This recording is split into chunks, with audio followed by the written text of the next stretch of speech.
Ah, Mr. Bailey, come in. Right then. Now, let's get started. Please state your name and rank for the record. Sam Bailey. Please speak clearly and into the microphone if you can. Samuel Isaac Bailey, Detective First Class, Oslo County Police Department, State of Nevada. Very good. Now, Mr. Bailey, I'm sure you know why you're here. Of course. But I'm afraid I don't have all of the details of your involvement with the tragic events in Agate Shore, and I don't think I'm the only one. So if you wouldn't mind, please tell us what happened. In your own time, of course.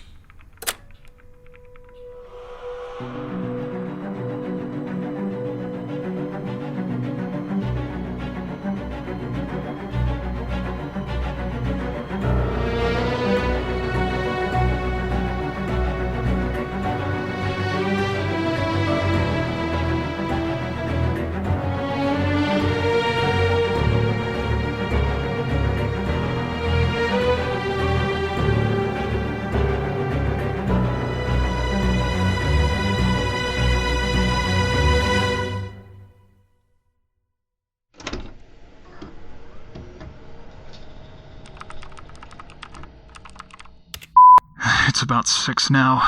A few hours since I finished with the last tape. Bill's wrapped up his shift and gone home, so it's finally getting quiet, even if there are more people in the office now. The sun's starting to come up too, but I figured I could do at least one more tape before the day really got started. I actually didn't want to do another tape this morning. I tried to leave it alone too.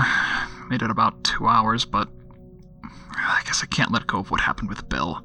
Him barging in and listening without me. Well, that and the fact that I have bugger all else to do around here. The county's still keeping me at arm's length, so I'm basically blacklisted. No one knows if they can trust me with casework or not, as if it wasn't hard enough already to get ahead in this department. Everyone around here looks at me like I'm some kind of a leper. Except for Bill, of course, but he's, well, Bill. God, he really pisses me off sometimes. That wasn't the first time I've caught him in my office, going through my stuff. Seriously, what do I need to do to get a little privacy around here, a little dignity? Hang a do not disturb sign on the door? Change on my locks? Alan was a pain in the ass, but at least he didn't...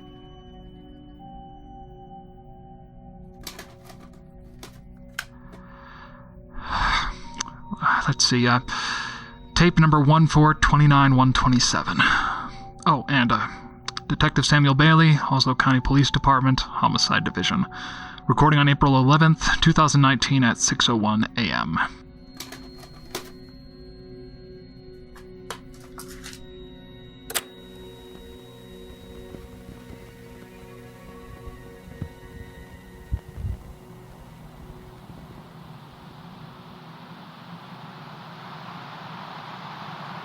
I didn't mean to get stuck out here. Seriously, if anyone finds this recorder clutched in my cold, dead hands, I just want to make that abundantly clear. This wasn't the plan.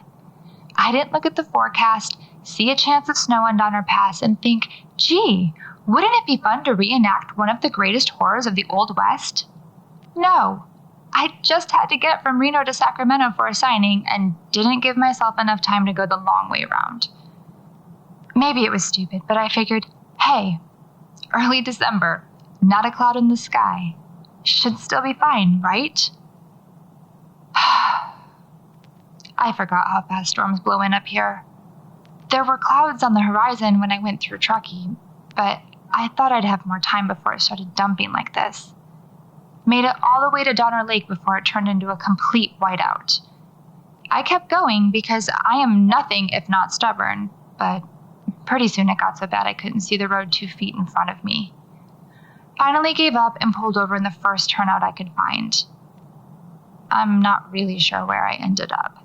I think it might be a day camp, but I really can't see anything from inside the van, and there's no way I'm going outside to check. Okay, fine. I don't actually think I'm going to die out here. I live in this van for most of the year anyway, and I've got enough blankets, gas, and food to hold out for a week at least. I doubt the storm will last more than a couple of days, and once it lets up, I can sneak out of here and get going again. Very, very carefully.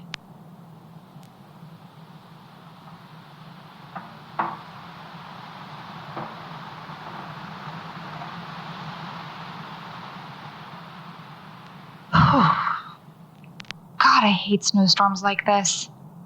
Not just getting caught in them, but the storms themselves. I know. It's one ski resort after another up here, and they all needed to survive. But still, it feels like the Earth's trying to bury me alive every time it locks in like this.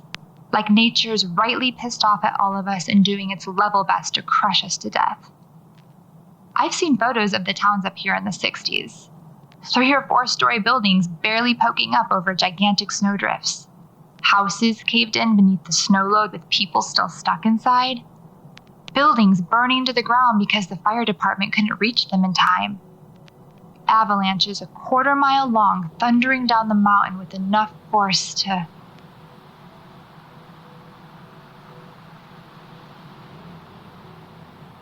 People forget how heavy water really is.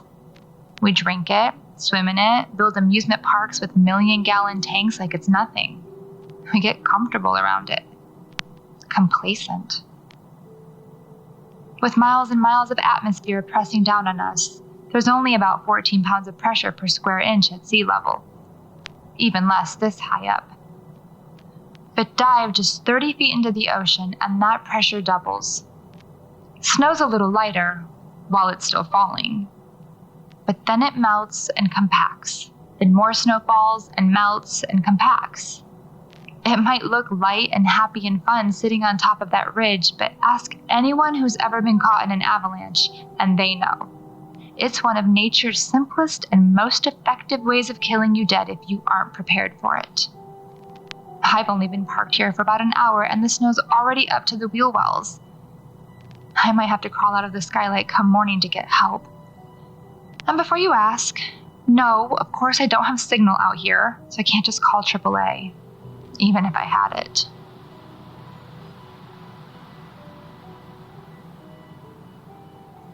It's not that odd to think that people ate each other out there. Maybe even right here where I'm parked. More than a century and a half have passed, and this place is still just as dangerous as it was then. Maybe that just goes to show how small humans really are in the grand scheme of things. Take away our tools and our toys and our technology, and we're still just as vulnerable as we ever were. If I opened that door and walked out right now, I'd be lost in minutes and dead in hours. The Donner Party lasted a little longer than that. Then again, they were willing to eat each other to do it. A lot of people condemn them for that. We're so sure we'd never resort to that we'd rather die than cross that unspoken boundary. But no one really stops to think what it was like. To be freezing and snowblind and slowly starving to death in the middle of nowhere, so far from help you might as well be on the moon. More than that, watching your family, your kids wasting away. Because that's what the Donner Party was, just a couple of families trying to make a better life for themselves somewhere new. People with people to take care of.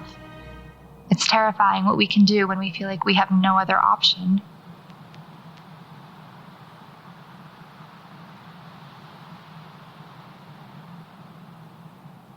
People think I write horror, but I don't really think that's true.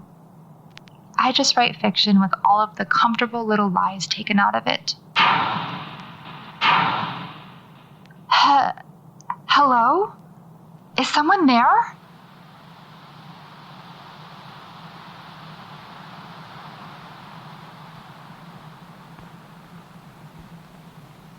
Maybe it was just snow falling off the trees. The wind picked up, so maybe it blew into the side of the van. I can't see anything out there. And I mean, I can't see anything. It's a solid whiteout on the highway, and the windows keep fogging up the closer I look. Whatever's out there, if there is anything out there. Okay, yes, there is definitely something outside. But what the hell is it? Ghost of the Donner Party? Someone else stuck on the road? God, it could be a bear for all I know. Maybe I could... Hello? Oh, hell. Hold on, I'm opening the door. What the...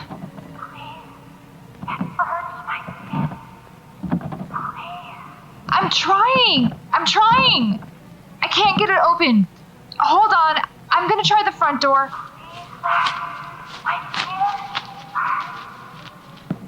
It's stuck. I can't. Up here. Come on, get inside the... What the hell?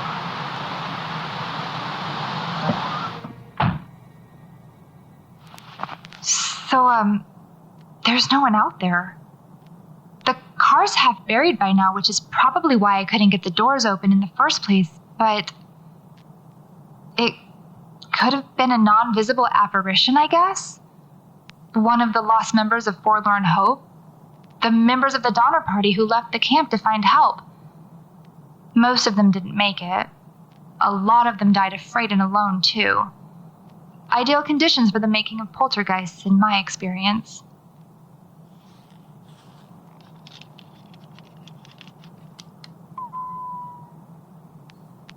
One little blip on the scanner and nothing else. It doesn't do very well in the cold, though, so it could just be a false positive. Or maybe whatever it was is just gone. If it was ever really there to begin with.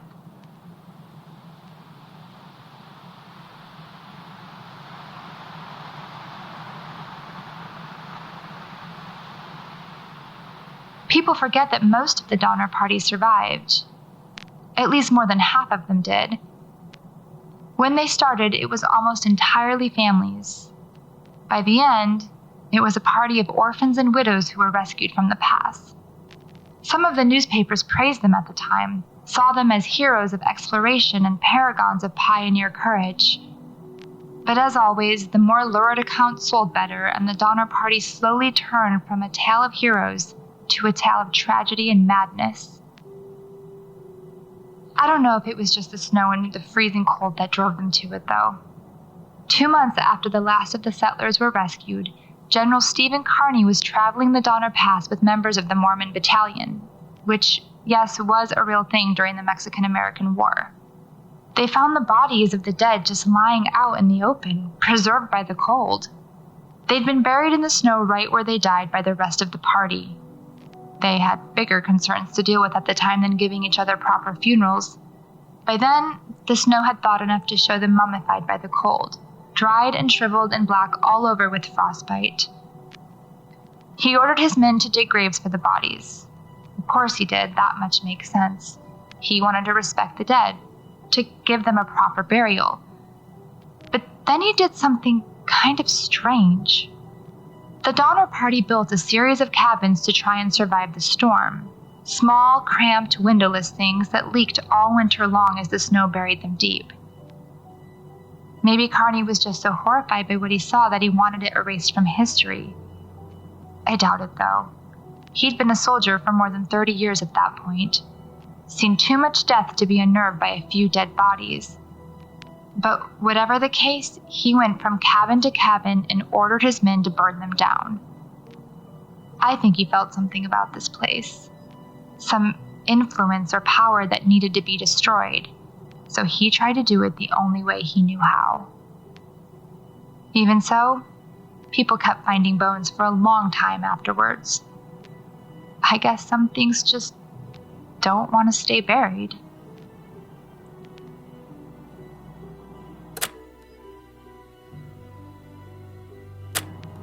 It's back. Whatever or whoever it is, it's back outside the van. It knocked on the door a few minutes ago, even louder than before. Only, it couldn't have because the snow is up past the windows now. The storm's getting worse. I don't know if anyone will hear this, but... Holy hell. Chasing me. Whatever it is, it's chasing me. I can hear its footsteps in the snow. I can hear it. The van's buried, but it was still knocking. Had to get out of there. Had to.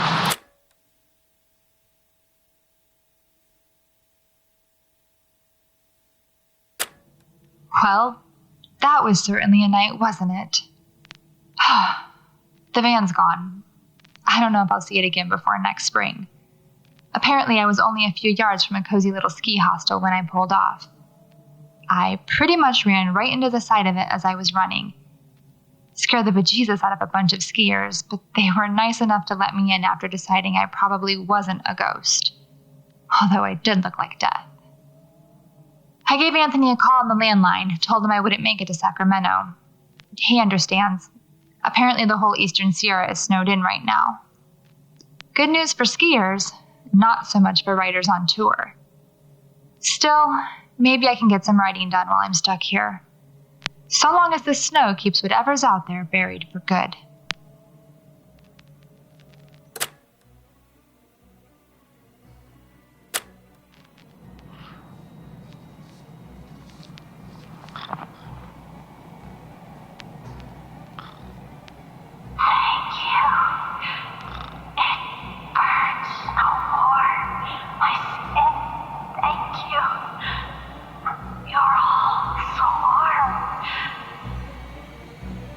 Thank you for letting me in.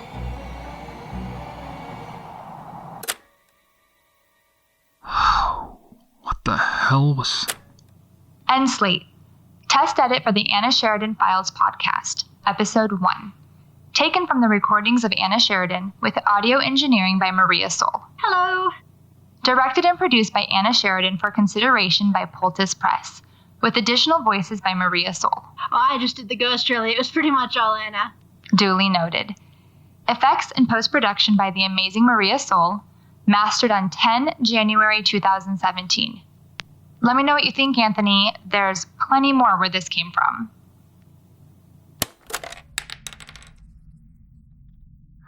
So, in addition to inane ramblings, drugged hallucinations, and blank goddamn cassette tapes, now I have to deal with Sheridan's aspirations to write radio drama.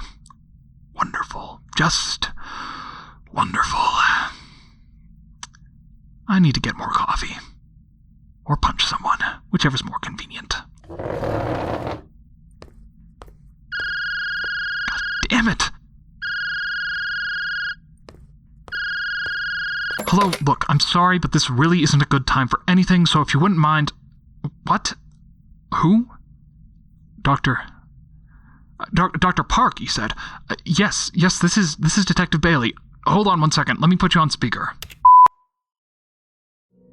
The Sheridan Tapes, Episode 4, Their Frozen Horrors, starring Erin Neely Chaconis as Anna Sheridan, Trevor Van Winkle as Sam Bailey, Ami Tolodomas as Maria Soul, and Mike Van Winkle as the Commissioner, with original music by Jesse Hagen, written and produced by Trevor Van Winkle and made possible by our supporters at patreon.com/homesteadcorner. Visit thesheridantapes.com to view additional content, rate and review us on Apple Podcasts, and connect with us on Twitter and Instagram at Trevor_VW. New episodes are released every Friday at 5 p.m. Pacific Standard Time on all podcasting platforms. I'm Trevor Van Winkle, this is Homestead on the Corner, and you're listening to The Sheridan Tapes.